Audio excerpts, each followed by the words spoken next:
Radio Tehran শুরু হচ্ছে বিশ্ব সংবাদ।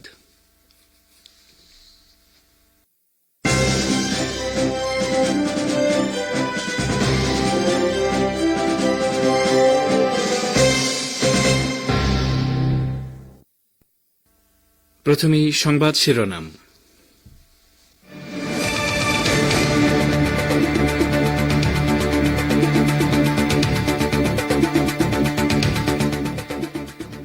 তেহরানে হামাস নেতা হানিয়ার হত্যাকাণ্ড ইরানের সার্বভৌমত্বের লঙ্ঘন বলছে ওআইসি, প্রতিশোধের অধিকার ছাড়বে না ইরান।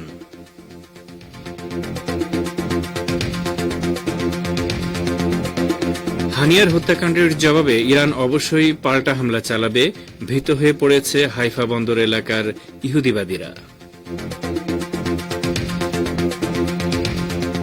ড ইউনূসকে প্রধান করে শপথ নিচ্ছে বাংলাদেশের অন্তর্বর্তী সরকার। আওয়ামী লীগ নিষিদ্ধ চান কর্নেল অলি আহমেদ।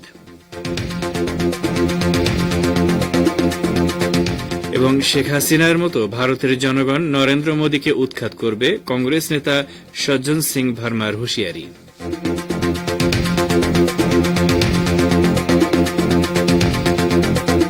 আসসালামু আলাইকুম। বিশ্ব সংবাদের গুরুত্বপূর্ণ অংশগুলো শুনলেন, এবারে বিস্তারিত। পরিবেশনায় রয়েছি রেজওয়ান হোসেন। ফিলিস্তিনের ইসলামী প্রতিরোধ আন্দোলন হামাসের শীর্ষ নেতা ইসমাইল হানিয়ার হত্যাকাণ্ডের কঠোর নিন্দা জানিয়েছে ইসলামী সহযোগিতা সংস্থা বা ওআইসি।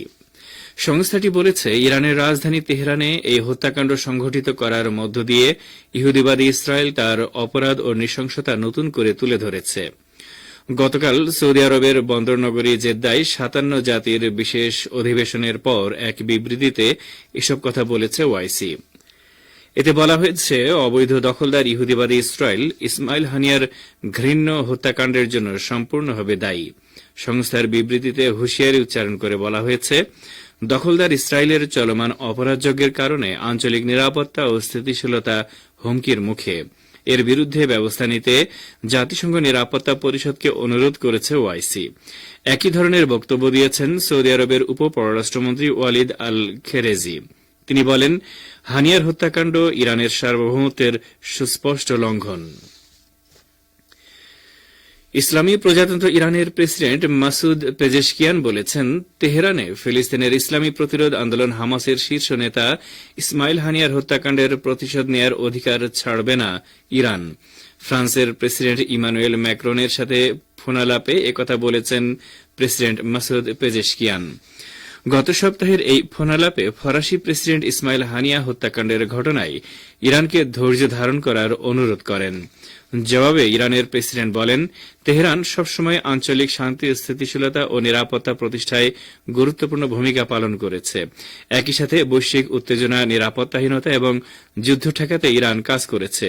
কিন্তু ইহুদিবাদী ইসরায়েল গাজার নিপীড়িত জনগণের বিরুদ্ধে যে সন্ত্রাসবাদী তৎপরতা চালাচ্ছে এবং ইসমাইল হানিয়াকে যে বর্বরভাবে শহীদ করেছে, তাতে এ অঞ্চলকে বারুদের উপর ফেলেছে দখলদার ইসরায়েল। এ অবস্থায় পশ্চিমা দেশগুলো যদি প্রকৃতপক্ষেই আঞ্চলিক নিরাপত্তাহীনতা ঠেকাতে চায়, তাহলে তাদের উচিত জরুরি ভিত্তিতে ইহুদিবাদী ইসরায়েলের প্রতি সমর্থন দেয়া বন্ধ করা।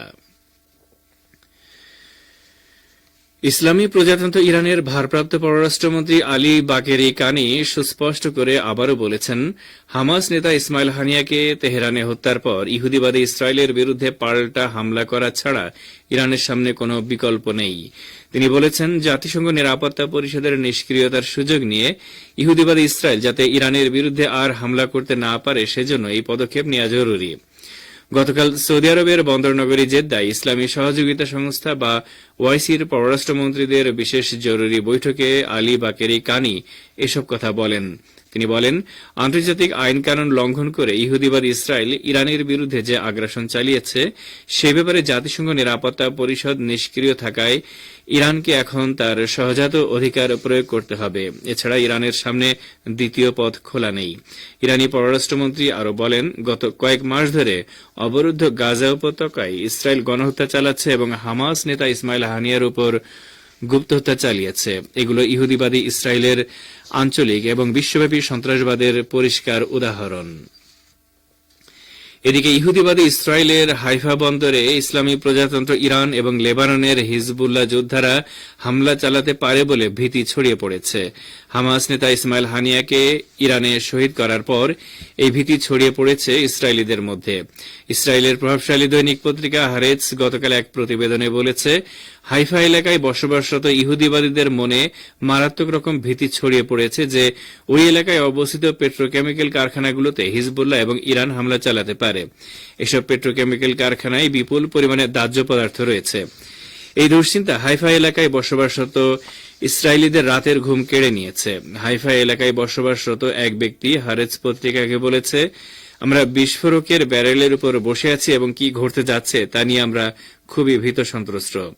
ইসরায়েলের পরিবেশ সুরক্ষা বিষয়ক মন্ত্রণালয়ের বরাত দিয়ে হারেটস পত্রিকা জানিয়েছে, হাইফা বন্দর এলাকায় 1,500 রকমের বিপজ্জনক উপাদানের উপস্থিতি রয়েছে, যার মধ্যে 800 দাহ্য পদার্থ রয়েছে।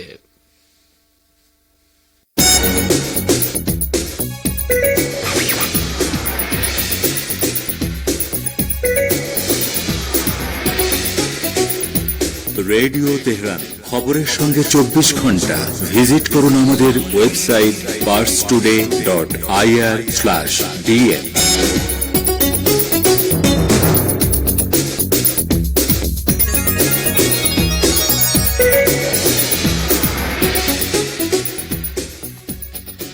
ফিরে আসি বিশ্ব সংবাদে। বাংলাদেশের অন্তর্বর্তী সরকারের শপথ অনুষ্ঠান হবে আজ বৃহস্পতিবার রাত 8:30টায়। বঙ্গভবন সূত্র থেকে এই কথা জানানো হয়েছে। আজ বেলা 2:10 ফ্রান্সের রাজধানী প্যারিস থেকে ঢাকার হজরত শাহজালাল আন্তর্জাতিক বিমানবন্দরে ফেরেন ড মোহাম্মদ ইউনূস। তার নেতৃত্বে নতুন অন্তর্বর্তী সরকারের সদস্য 15 জনের মতো হতে পারে বলে গতকাল বুধবার সংবাদ সম্মেলনে জানান সেনাবাহিনী প্রধান জেনারেল ওয়াকারুজ্জামান। এদিকে সচিবালয়ে মন্ত্রী পরিষদ বিভাগের সামনের পার্কিং জোনে রাখা আছে 21টি গাড়ি। এর একটি এমডব্লিউ গাড়ি। এর একটি বিএমডব্লিউ গাড়ি। বিএমডব্লিউ গাড়িটি প্রধান উপদেষ্টার জন্য বরাদ্দ। ড মোহাম্মদ ইউনূস ঢাকায় ফিরে তার প্রথম বক্তৃতাতেই বলেছেন, আইন শৃঙ্খলা রক্ষা করাই হবে তার প্রথম কাজ। কারো ওপর কোনো হামলা যাতে না হয় সেই আহ্বান জানিয়েছেন তিনি। এর পাশাপাশি তিনি বলেছেন, আমার উপর আস্থা রাখুন। তিনি ছাত্র জনতার অভ্যুত্থানকে দ্বিতীয় স্বাধীনতা হিসেবে উল্লেখ করে বলেছেন, এই স্বাধীনতা আমাদের রক্ষা করতেই হবে। ড ইউনূস বলেন, দেশবাসীর কাছে আবেদন, আপনারা যদি আমার উপর বিশ্বাস রাখেন তবে দেশের কারো উপরে হামলা হবে না। বিশৃঙ্খলা থেকে, সহিংসতা থেকে রক্ষা করেন। কোনো গোলযোগ যাতে না হয় সেদিকে খেয়াল রাখতে হবে। সন্ত্রাসী সংগঠন হিসেবে বাংলাদেশ আওয়ামী লীগের নিবন্ধন বাতিল ও নিষিদ্ধ করার জন্য দাবি জানিয়েছেন লিবারেল ডেমোক্রেটিক পার্টির প্রেসিডেন্ট ড কর্নেল অলি আহমেদ। পাশাপাশি উপযুক্ত পরিবেশ সৃষ্টি হওয়া মাত্র শেখ হাসিনাকে দেশে ফিরিয়ে এনে বিচারের সম্মুখীন করারও দাবি জানান তিনি।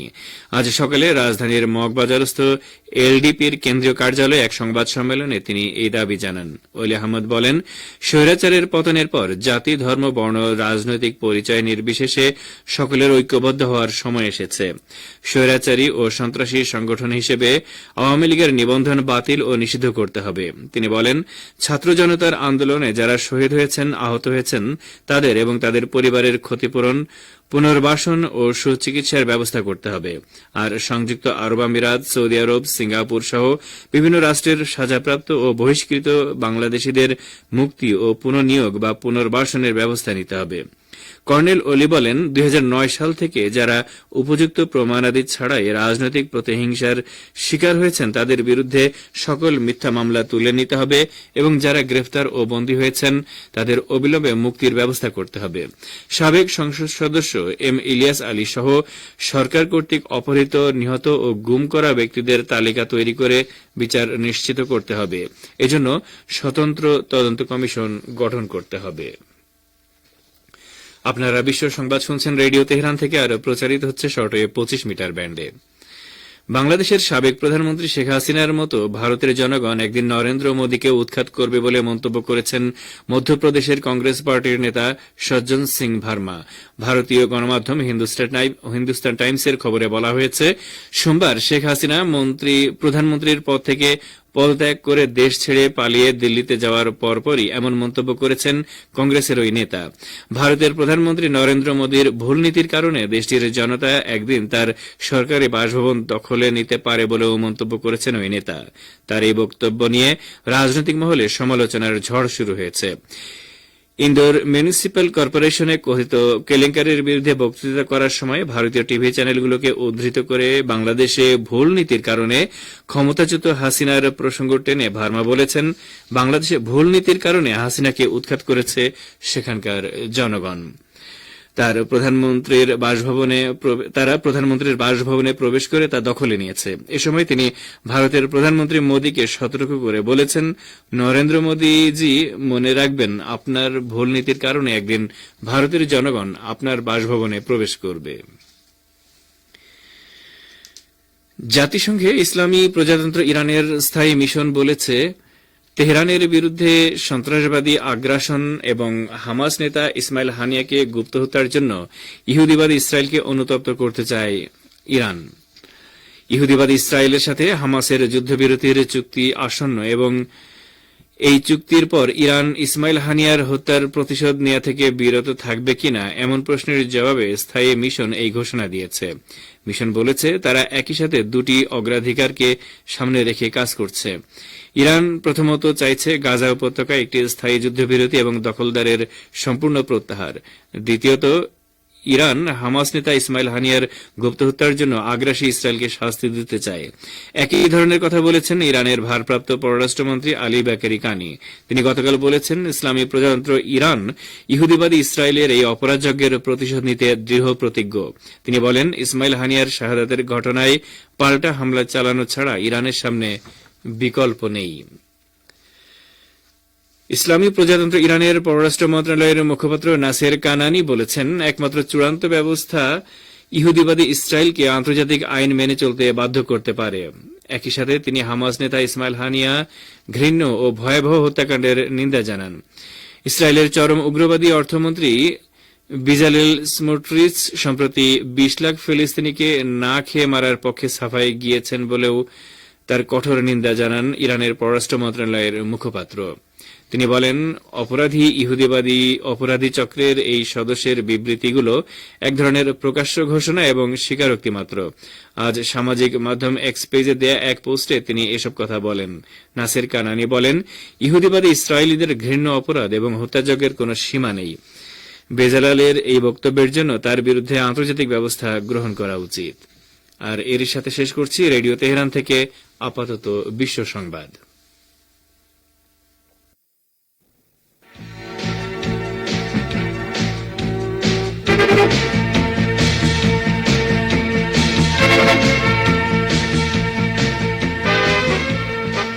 বিশ্ব সংবাদ শুনলেন রেডিও তেহরান থেকে। এবারে আমন্ত্রণ জানাচ্ছি সংবাদ ভাষার অনুষ্ঠান দৃষ্টিপাতে। জায়নিজম বা ইহুদিবাদ হচ্ছে উপনিবেশবাদীদের একটি প্রকল্প। এই প্রকল্পের অংশ হিসেবে ফিলিস্তিন জবরদখল করে ইসরায়েল প্রতিষ্ঠা করা হয়েছে। এই প্রকল্পের স্বরূপ সম্পর্কে এখন রয়েছে একটি প্রতিবেদন। শুনুন সোহেল আহমেদের পরিবেশনায়। উপনিবেশবাদী শাসকেরা উপনিবেশবাদের শিকার দেশগুলোর জনগণের পক্ষ থেকে বাধ্য করা না হলে কিংবা আন্তর্জাতিক চাপের শিকার না হলে ঔপনিবেশিক শাসন ত্যাগ করে নিজ দেশে ফিরে গেছে এমন নজির নেই বললেই চলে। ইতিহাস সাক্ষী দেয়, ব্যাপক খুনাখুনি ও রক্তপাত ছাড়া কোনো ঔপনিবেশিক শাসনের অবসান হয়নি। ফিলিস্তিনি ভূখণ্ডের উপর চাপিয়ে দেয়া ইসরায়েল নামক অবৈধ রাষ্ট্র সৃষ্টি হয়েছে উপনিবেশবাদী ব্রিটিশ সরকারের তৈরি করা ইহুদিবাদ নামক প্রকল্পের আওতায়। কাজেই ফিলিস্তিনি ভূখণ্ড থেকে ইহুদিবাদীদের বিতাড়িত করার জন্য ব্যাপক রক্তপাতের প্রয়োজন হচ্ছে। আজ গাজা উপত্যকায় যে রক্তপাত চলছে তা ইহুদিবাদ নামক প্রকল্পকে উৎখাতের অনিবার্য মূল্য হিসেবে ধরে নেওয়া যায়। ইহুদিবাদ নামক প্রকল্পের জন্মলগ্ন থেকে ফিলিস্তিনি জনগণের বিরুদ্ধে যে জাতিগত শুদ্ধি অভিযান শুরু হয় সে সম্পর্কে আমেরিকা সহ পশ্চিমা দেশগুলো এখন পর্যন্ত নীরবতা অবলম্বন করে এসেছে। এই প্রক্রিয়া বিশ্লেষণ করলে দেখা যাবে ইহুদিবাদ মূলত একটি ঔপনিবেশিক শাসন, কারণ এই প্রকল্পের শাসকেরা অন্যান্য উপনিবেশবাদী শাসকদের মতো স্থানীয় জনগণকে নির্মূল করার পরিকল্পনা বাস্তবায়ন করে এসেছে। আধুনিক ফিলিস্তিনে সহিংসতার ইতিহাস 1882 সাল থেকে 2000 সাল পর্যন্ত উল্লেখযোগ্য।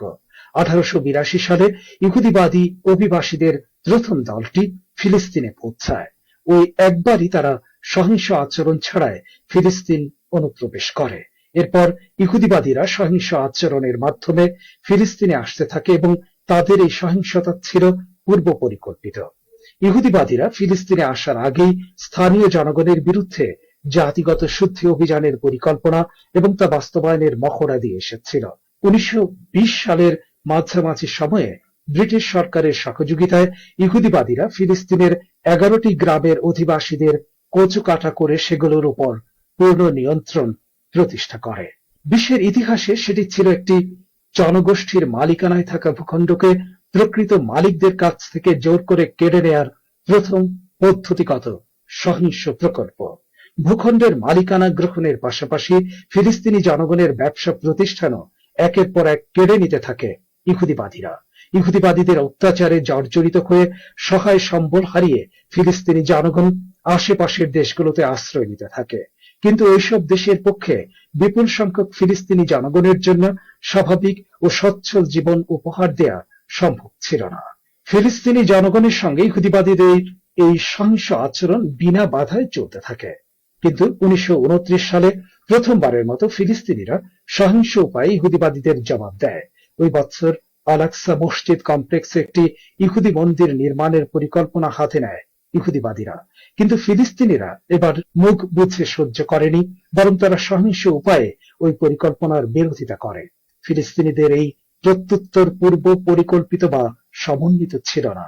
এর 7 বছর পর ব্রিটিশ সরকার যখন ব্যাপক মাত্রায় ফিলিস্তিনি ইহুদিবাদীদের আনার সুযোগ করে দিল, তখন ফিলিস্তিনিরা সংগঠিত উপায়ে এই প্রক্রিয়া প্রতিহত করার চেষ্টা শুরু করে। 1936 থেকে 1939 সাল পর্যন্ত চলা এই প্রতিরোধ আন্দোলনকে প্রথম ইন্তিফাদা নামে অভিহিত করা হয়। সকল উপনিবেশবাদী শাসনকে স্থানীয় জনগণের উপর হামলাকারী হিসেবে চিহ্নিত করা হয়, কিন্তু একমাত্র ইহুদিবাদীরা স্থানীয় ফিলিস্তিনি জনগণের বিরুদ্ধে আগ্রাসনকে আত্মরক্ষা বলে চালিয়ে দেয়।